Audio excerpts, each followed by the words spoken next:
Hello, magandang araw po sa ating lahat. Ito po si Sir Glenn, ang inyong lingkod. Welcome po sa ating vlog. So ano kaya ang magandang pag-usapan natin? Okay, sige, ito na lang. Yung kaya pala, tudo ng sira si Imee sa administrasyon ng ating mahal na Pangulo, ng kanyang kapatid at syempre ni Sara Duterte, na kung saan ay gumawa ka sa kanya bilang puppet. Kasi, di ba, nakikita nyo naman, si Sara Duterte ay parang ano si Sara ba, no? Parang nagtagumpay siya sa paggawa kay Imee Marcos bilang puppet. Sunod-sunuran po si Imee na tinaguri ang super ate ko, no? Pero ngayon, super inarte na.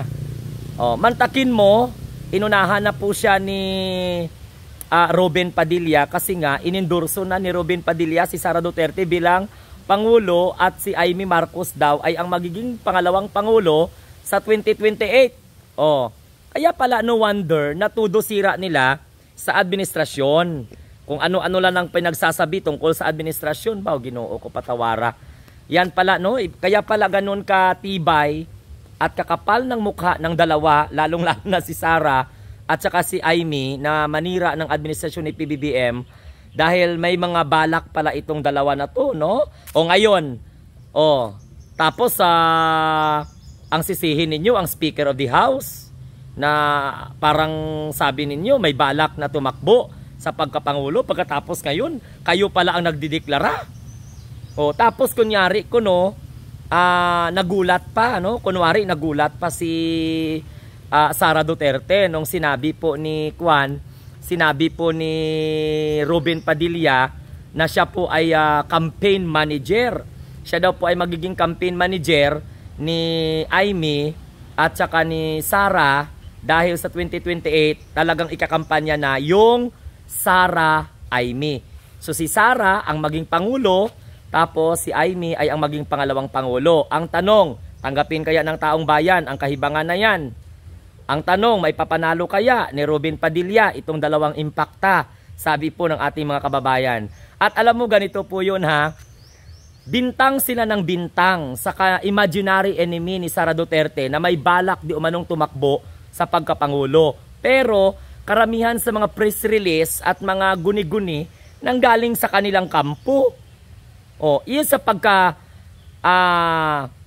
gahama ni Sara Duterte. Yung balak niya, yung intensyon niya na maging pangulo.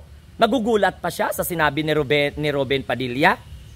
Actually nga, naitsapwera si Bato at saka si Bongo sa sinabi po kaya ni Robin Padilla na ikakampanya niya sa 2028 ang Sara Imee. So ano na lang yung ambisyon ni Bongo? Ano na lang yung ambisyon ng iba?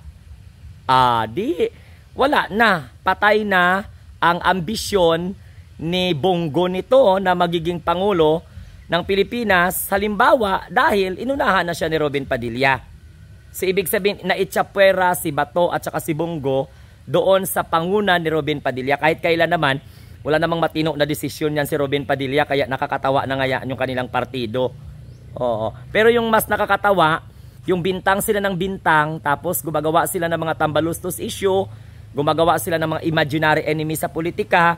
Yun pala, sila pala po yung may mga balak na magiging Pangulo at pangalawang Pangulo ng Republika ng Pilipinas. Akala siguro ni Imee, muntik ka na nga lang mahulog. Diba? Muntik ka lang mahulog sa Magic 12. Kung hindi ka nga siguro kinaawaan ng mga loyalista na mga pinagkakatiwalaan ka pa rin, aminin natin at saka sa hindi, mga loyalista pa rin na mga, mahal namin si Imee. Iwan ko ba bakit binuto pa nila yan? Sige, bahala kayo dyan. Pero yun ang nakakatawa, mga kamunting tinig, sa politika dahil panira ng panira itong dalawa. Nagpunta pa sa Kuala Lumpur, Malaysia. Kung ano-ano na lang na mga pinagsasabi nila doon. No? About sa issue ng Romualdez at saka ng Araneta. Si Imee talaga may pagkaalinga nga din minsan, no?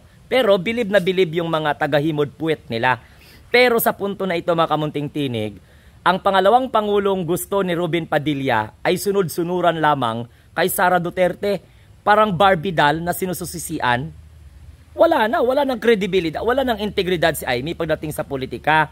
Kumbaga, she is making now a decisions Okay, not according to what we call this decision making, but through the influence of Sara Duterte. Hindi mabubuhay ang political career ni Amy. Yan ang iniisip niya pag wala si Sara Duterte. Si Sara Duterte ngayon, ang sabi, kapatid mo yung nagpadala sa tatay ko sa dahig, edi ikaw yung magpapalabas. Anong poder ni Amy? So ibig sabihin, gagamitin ni Amy ang lahat ng kanyang kapangyarihan, lahat ng kanyang impluensya, para hanggang ICC ba naman, pwede nilang maniobra? Kaya pala nag-request sila ng interim release. Ano kayang bansa? Pag-usapan natin next, no? Ano kayang bansa ang tatanggap kay Rodrigo Roa Duterte? Dahil nag-apply sila ng interim release Hindi ko na maintindihan. Ewan ko. Tapos doon po nakalagay na hindi naman daw kuno gagawa pa ng krimen si Rodrigo Roa Duterte. So ibig sabihin, may krimen siya na ginawa. Hindi ko lang mabasa sa inyo yung content talaga, pero yan po ang yan po yung what we call this, yan po mga kamunting tinig, ang buod ng kanilang interim release. Na gusto nila palayain si Rodrigo Roa Duterte pansamantala. Ang tanong, ano kayang estado, ano kayang bansa ang tatanggap? Di ba exciting, no? Kasi kahit lumabas pa si Rodrigo Duterte sa dahig pansamantala, hindi naman po makakauwi sa Pilipinas kung hindi siya tanggapin. Di titingnan natin kung anong bansa.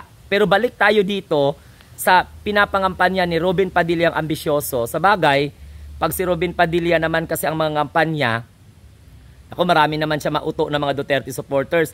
Ang tanong dyan, suportahan kaya ng mga DDS si Amy na maging pangalawang pangulo ni Sara Duterte? Tandaan ninyo may nakikita po akong senaryo. Malapit na to si Amy Marcos at saka si Sara Duterte mag-away. Maniwala kayo kasi wala namang magandang sinasabi si Sara Duterte kay Amy kapag magkasama silang dalawa. Puro pang iinsulto. Kaya lang napakabobo ni Amy na hindi niya po pinapansin. Di ba napansin po ninyo yan? Napansin ko nga bilang ordinaryong tao every time kung saan po dalahin. Ni Sara Duterte, si Amy, puro pang iinsulto. Totoo talaga, puro pang iinsulto ang ginagawa ni Sara Duterte.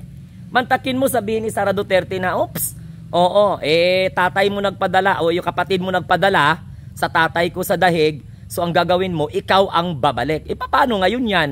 Pag halimbawa nabigo si Sara Duterte sa kanyang pag-asa na si Amy ang makabalik ng tatay niya mula sa dahig papunta ng Pilipinas. So, magagalit si Sara Duterte kay Amy. Ito namang si Amy, naku, nagpa-plastic lang ito kay Sara. Imposible na hindi siya matatablan ng hiya. Diba? Imposible na hindi matablan si Amy. Sa bagay, makapal naman yung, umaba na nga yung bunganga niya, yung baba niya sa kawalang hiya, diba? So, ito lang po ang nakikita ko, mga kamunting tinig, coming from my own understanding, na talagang hindi po malayo na mag-aaway itong dalawa. Dito pa lang sa inaasahan ni Sara Duterte na si Amy ang makapabalik kay Rodrigo Duterte sa Pilipinas from The Hague, ang mangyayari po dyan is pag nabigo ang ang pag-asa ni Sara Duterte, magagalit ito kay Amy. Lalong-lalo na so ibig sabihin, gumagawa ng paraan si Amy para makalabas si Rodrigo Duterte sa kulungan diyan po sa dahig. Baka mantakin mo ang birdugong matanda. Grabe, alam mo kung bakit? Meron palang nurse doon sa loob. May tig-prepare pala ng pagkain niya doon. Congratulations. Ganon, Sige. So, pero ang buod talaga ng ating pinag-usapan ngayon, mga kamunting tinig, ay talagang itong ambisyon ni Robin Padilla na siya ay magiging campaign manager ng dalawang impakta. Di umano, sabi ng ating mga kababayan na ayaw sa kanya na si Sara Duterte maging pangulo, sa 2028, pagkatapos si Sara Duterte maging pangulo, si Amy ay magiging pangalawang pangulo. Ngayon, ang mga Duterte Dayhad supporters ng mga alinganga, hindi alam kung ano po yung gagawin. Kung maniwala ba sila kay Robin o isumpa nila si Robin. Dahil galit na galit sila kay Amy. Pinaplastic lang naman po, mga kababayan, mga kamunting tinig, ni Sara Duterte si Imee, nagpaplastikan lang po silang dalawa. Pero at the end of the day, sa pag-announce ni Robin Padilla ng Sara-Imee tandem, may naiwang dalawa. Oo. Yun ba yung kagustuhan ni Bato de la Rosa at saka ni Bongo? Paano na lang si Bongo at saka si Bato? Kung nagkaganon, magkalabo-labuan yan sila bago mag 2028 election. Anak ko, Diyos ko, ang ganda po ng hangin mga kababayan. Promise, shout out po sa ating lahat. Oo, napakaganda ng hangin. Kaya nga dito po ako sa labas para hindi po ako mainitan mag-record. Okay? So maraming salamat po sa inyong lahat. Ito pong mangli ang inyong lingkod, ang munting tinig ng ordinaryong Pilipino. Nagsasabing, tayo po ay ang mga bagong Pilipino sa bagong Pilipinas. Kaya, huwag kalimutan mag-share, like, and subscribe kung kayo po ay bago sa ating channel. Don't forget also to click the notification bell para updated kayo anumang mga activity natin sa ating Munting Tinig channel. Have a nice day and God bless everyone. Mabuhay po tayong lahat. Hello! Thank you so much.